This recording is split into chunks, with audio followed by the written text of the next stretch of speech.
Baik, Assalamualaikum warahmatullahi wabarakatuh. Eh, Mohon maaf lahir dan batin. Hari ini kita kembali untuk melaksanakan perkuliahan, yaitu perkuliahan praktikum, dan mata kuliahnya adalah hidrolik. Kemarin saya telah kirimkan file untuk modul dan software fluid sim-nya di Classroom. Kepada seluruh mahasiswa tolong di download. Kemudian nanti filenya diekstrak ya, seperti yang saya lakukan pada video ini. Uh, kita ekstrak, kemudian pilih folder hidrolik, kemudian klik lagi. Kemudian muncul beberapa folder. Pilih folder bin, ya, folder bin. Kemudian pilih fluid sim ya, fluid sim. Klik 2 kali untuk memunculkan softwarenya. Inilah tampilan software dari fluid sim untuk hidrolik. Untuk pneumatik juga sebenarnya ada, tapi kita sekarang praktikum hidrolik. Kita lihat di bagian atasnya ada beberapa menu, kemudian ada beberapa pilihan pengoperasian, ada simulasi, dan ada untuk membuka project lembar baru. Kemudian ada komponen library atau hierarchical view, yang mana kita gunakan hanya pada hidrolik dulu. Jadi hidrolik, kita klik satu kali tanda plus tersebut, akan memunculkan komponen-komponen untuk hidrolik ya. Ada supply element, aktuator, valve, measurement instrument, dan sensor. Nah, untuk valve ada beberapa, yaitu ada konfigurasi, ada frekuensi, ada shut off valve. Kemudian untuk frekuensi ada dua, ada mechanical operate atau solenoid operate ya. Kemudian ada pressure control, kemudian proportional valve ya. Oke, baik, itu komponen library yang akan kita gunakan. Untuk membuka project baru, kita klik pilihan new pada sudut kiri atas ya. Kita klik satu kali, kemudian akan muncul lembaran project baru. Oke, seperti itu. Biasanya kita kalau mengerjakan atau menggunakan split sim, terkadang tidak sengaja menutup komponen library atau hierarchical view-nya. Untuk itu, saya contohkan jika tertutup. Cara mengembalikannya sangat mudah, yaitu dengan memilih menu library, kemudian memilih menu hierarchical view ya. Klik satu kali, akan muncul kembali komponen library-nya. Oke, seperti itu. Selanjutnya kita langsung saja ya masuk di praktikum yang akan kita laksanakan. Buka modulnya yang saya berikan. Modul yang saya berikan kemarin itu dalam bentuk Word. Silahkan Anda buka halaman 19, di mana situ adalah bab 6, yaitu praktikum sistem hidrolik. Nah, yang pertama adalah praktikum 6.1, yaitu judulnya itu temanya itu kontrol silinder aksi ganda dengan menggunakan one way flow control. Ada komponen-komponen dan grafiknya. Jadi kalau di hidrolik mudah, kita sudah disiapkan grafik dan komponen, jadi sisa kita sebenarnya buat di fluid sim, kemudian kita praktekkan langsung di alatnya. Untuk kesempatan ini, karena adanya bencana wabah ini, jadi kita hanya melaksanakan praktik menggunakan fluid sim atau software simulasi. Untuk itu silahkan Anda perhatikan. Kita akan gambarkan praktikum pertama ini menggunakan fluid sim. Mudah-mudahan Anda sudah memahaminya, karena kemarin sudah ada praktikum pneumatik yang dibawakan oleh Ibu Yohan Elviralita. Untuk itu saya akan memberikan satu contoh menggambar atau membuat simulasi pada fluid sim.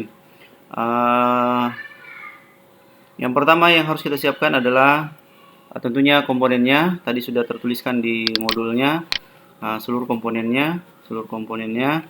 Silahkan Anda tampilkan pada fluid sim. Yang pertama adalah pump unit. Pump unit ada dua modelnya, ada yang diperlihatkan semua komponennya, ada yang sederhana. Saya lebih cenderung ke menggunakan yang sederhana, tapi kalau kalian ingin menggunakan yang lebih kompleks seperti gambar sebelah kanan ini, silahkan Anda gunakan ya. Tapi lebih baiknya kita menggunakan yang kecil agar space menggambar itu lebih banyak. Oke. Sekarang kita hapus salah satunya dulu. Saya gunakan yang kecil saja ya. Perbedaan hidrolik dengan pneumatik letaknya itu dari fluid sim-nya juga ada perbedaan. Jika pneumatik itu kompresor itu digambarkan dengan segitiga, tapi tidak hitam ya, tidak hitam, dia hanya bening. Oke, seperti itu ya. Oke, atau dia bukan beningnya tapi putih, dia putih, bukan bening. Karena udara kan bersih dibandingkan dengan hidrolik itu ya lebih berwarna lah, maksudnya lebih gelap. Oke.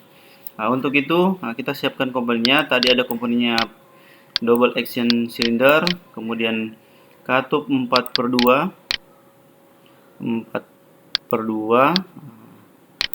kemudian ada tank. Jika kita menggunakan komponen pump unit yang model sederhana ini, kita harus menambahkan tank ya, agar sirkulasi oli hidrolik itu bisa berlangsung.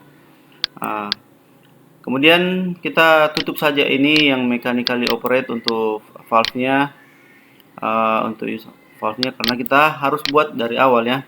Jadi kalau kita langsung pilih itu kadang membingungkan, makanya kita buat dari awal. Oke. Kemudian yang selanjutnya adalah one way flow control ya. One way flow control. Ini bisa dirotasi, silahkan ada rotasi 90 derajat supaya lebih bagus ya. Gambarnya tolong disusun sesuai dengan instruksi standar penyusunan gambar hidrolik. Di dalam modul itu ada, bisa silahkan Anda baca. Kemudian kita lengkapi katup 4/2 nya, yaitu yang pertama menggunakan aktuasi tangan, tuas tangan, kemudian menggunakan spring return untuk bagian kanan.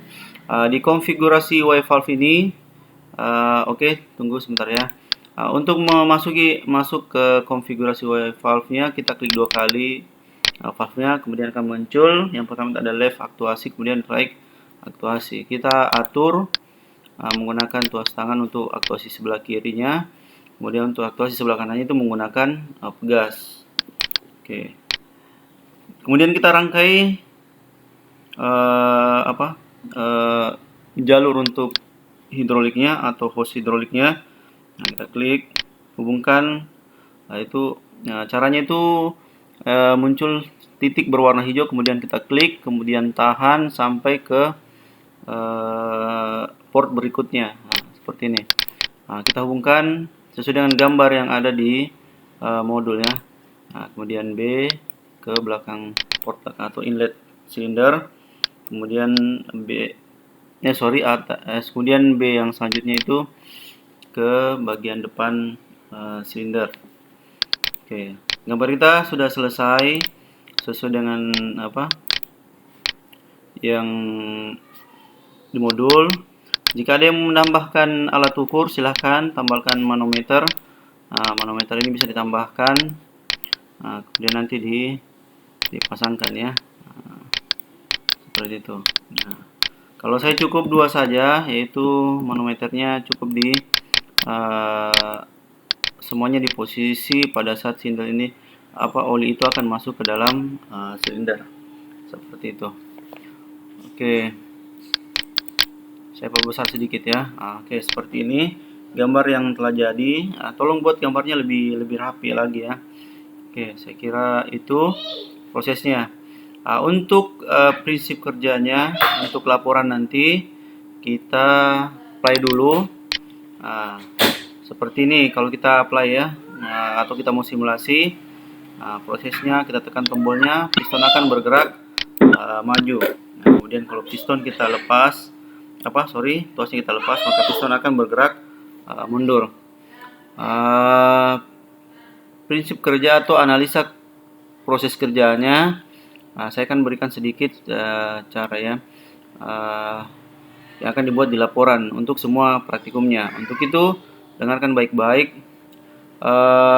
Untuk posisi tuas ke kiri atau posisinya ke kiri atau off, atau tidak ditekan, maka pada saat mengaktifkan pompa hidrolik, maka oli hidrolik itu akan mengalir ke port katup 4/2, kemudian masuk ke port B, kemudian masuk ke depan silinder, ruang silinder, ruang silinder ya, bagian depan ruang silinder. Kemudian akan mendorong piston posisi belakang. Itu untuk analisa kerja dengan tuas tidak ditekan. Kemudian apabila tuas ditekan, maka analisa kerjanya adalah ketika pump unitnya aktif, maka oli itu mengalir dari pompa menuju port P, kemudian valve itu akan bergeser ke kanan, kemudian P akan terhubung dengan A. Kemudian oli itu mengalir ke one way flow control menuju belakang silinder, sehingga menggerakkan oli bertekanan itu mendorong piston ini bergerak maju ya, seperti itu. Atau kalau biasanya di praktikum itu kita beri simbol untuk gerakan maju sebuah silinder itu disimbolkan A+, kemudian kalau dia bergerak mundur disimbolkan minus ya. Jadi seperti itu proses pelaksanaan praktikum hidrolik melalui simulasi ini. Kepada mahasiswa, tolong kerjakan semua praktikum yang ada di buku, yaitu buat praktikumnya sampai 4 saja, 4 praktikum ya, sampai 4 praktikum, yaitu mulai praktikum 62, kemudian 63, kemudian 64 dan 65. Seperti itu. Oke. Tolong dilaksanakan ya. Untuk pengisian data-data ini tidak bisa dilakukan karena kita tidak menggunakan alat langsung ya. Oke. Saya kira demikian apa yang harus kita lakukan. Tolong ditanyakan jika tidak ada yang tidak dimengerti, bisa tanyakan langsung di Classroom atau melalui WA kepada saya, atau bisa menelpon langsung, silahkan ya. Oke, saya kira itu demikian. Assalamualaikum warahmatullahi wabarakatuh.